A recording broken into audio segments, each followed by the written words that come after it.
Welcome to EnRich Relationships, a podcast designed to help leaders improve their personal and professional relationships from a father and son team. We each bring executive corporate experience in both public and private companies, as well as personal experience as brothers, fathers, and sons.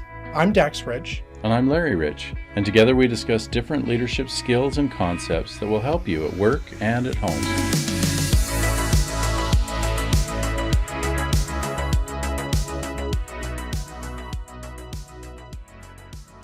This episode will focus on hiring people smarter than you and then listening to them. Many times as a manager, when I'm trying to hire somebody or recruit somebody, there's certain skill sets or things, and they'll come to the table, and some of those things will be in their resume. Many times they're not in their resume. Some of them are soft skills that will come across in their interview or after they're hired. And one of the things that I've learned is the importance of recognizing these strengths that they possess and then playing to those on the team and recognizing them or acknowledging them in front of the team.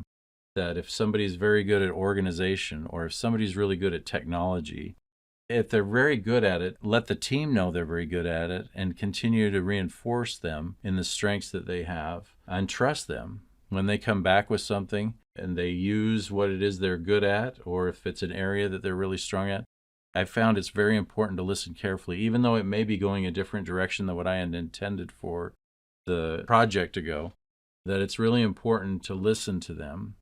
Sometimes if we hire somebody just to fill a gap or fill a hole, then we probably won't develop that relationship much with them because if we just feel like we filled a gap. But if we're constantly having a mindset of, I really want to hire somebody who's smarter than I am in whatever area or areas, and then acknowledge that and let them grow in that area. They'll grow in other areas as well, but it'll enrich the relationship we have with them as a new employee and hopefully a long-term investment into the company. What I like about this topic is that it's got deep principles that tie into things beyond just the workplace. As we're talking about how this concept applies in our personal lives, I was thinking of a quote by Shaquille O'Neal, and I'm going to butcher it, so it may not be exactly what he said. But basically, he said to the point of, he always aims to be the dumbest person in the room.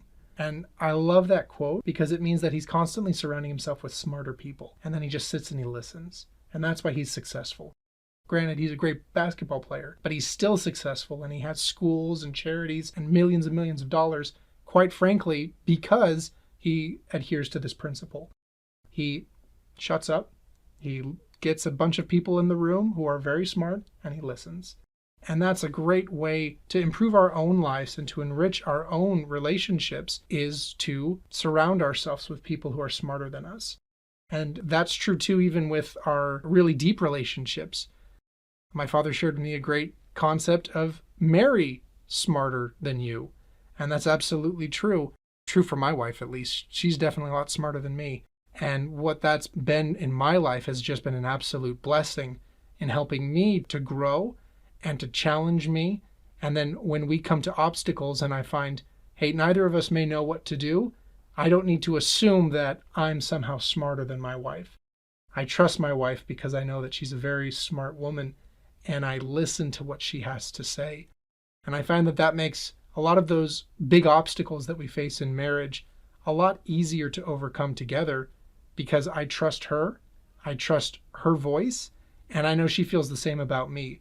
We both feel that each is smarter than the other. Of course, I'm right, she's smarter than me. I don't know how right she is, but because we both have that mutual trust and because we both listen to each other, we're constantly giving each other better ideas, we're constantly open to new ideas, and we're not invested in any sort of previous way of how we used to do things, just like in a workplace where we hire people smarter than us because we know that just because it worked for us one way doesn't mean it's going to work for us the same tomorrow, next year, next quarter, whatever. We know that the business place is constantly evolving. Our marriages are constantly evolving. The world around us is constantly evolving. And if we just continue to rely on previous knowledge or our own experiences, we'll never get as far as when we listen to people who might be just a bit smarter than us. That's such a great example. And I find that with our kids, as our kids grow and as they learn and there's things that we teach them, I feel like you guys were all blessed with a mom who's very, very smart. And she spent so much time as far as helping at home and teaching you guys things and making sure that you learn things. that many times I'd come home and I'd be like, I didn't know that. And now the other thing I've learned having a PhD is that I recognize how much I don't know versus how much I do know. Because going through school and spending lots of time in the classroom, I was constantly being bombarded with new information and learning far beyond what I knew.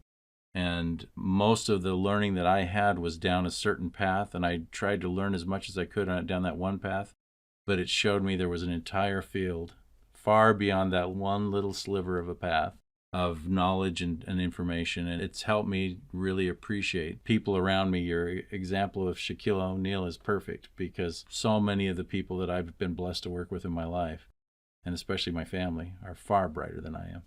And so I really believe the principle that if we can hire and be surrounded by people who are smarter than us and recognize all those different things that they know, that our lives will be enriched, our relationship with them will be enriched, and will truly benefit from being around them. On this same topic, I'd like to share an example of a recent coworker of mine. She lives by this principle in her personal life to a T. She would constantly tell us each week how she went to a new social activity. Maybe it was learning about pottery, or maybe it was book club thing. It was something completely different all the time. But what she was doing was exposing herself to people with new thoughts or areas of expertise that she had no experience in. And what that did for her is it opened her mind up to a lot of new possibilities, a lot of new ideas. Like you said that when you got your PhD, you realized you didn't know nearly as much as you thought you knew. Well, that's exactly what she found for herself.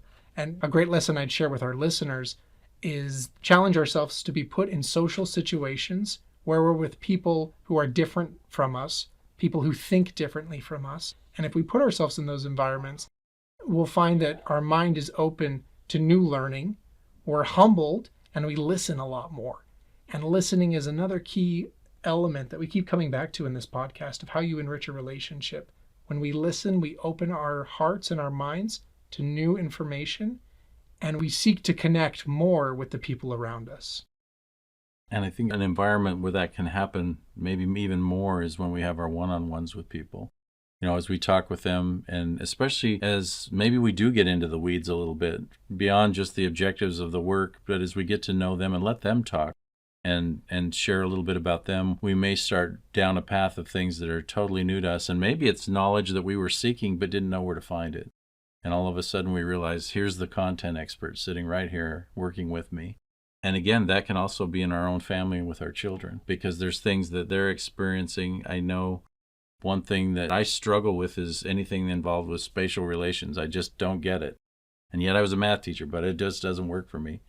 But I've been blessed with 2 sons and a wife and 2 daughters that all of them can get spatial relations. And even today, you and I were involved in a project where I learned from you how to do it, because you have that ability to see things that I just can't see. So I think we're surrounded, and just being able to have the relationships with people and let them talk so that we can learn and listen, because we don't learn a whole lot when we talk, but we sure learn a lot when we listen.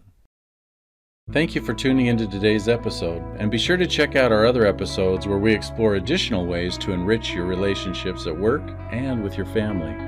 Before you take off, we invite you to subscribe and share what you liked from this episode with friends, colleagues, and family. Take a moment and share feedback and suggestions with us directly at enrichrelationshipspodcast@gmail.com. Lasting change comes from enriching your relationships both at work and at home.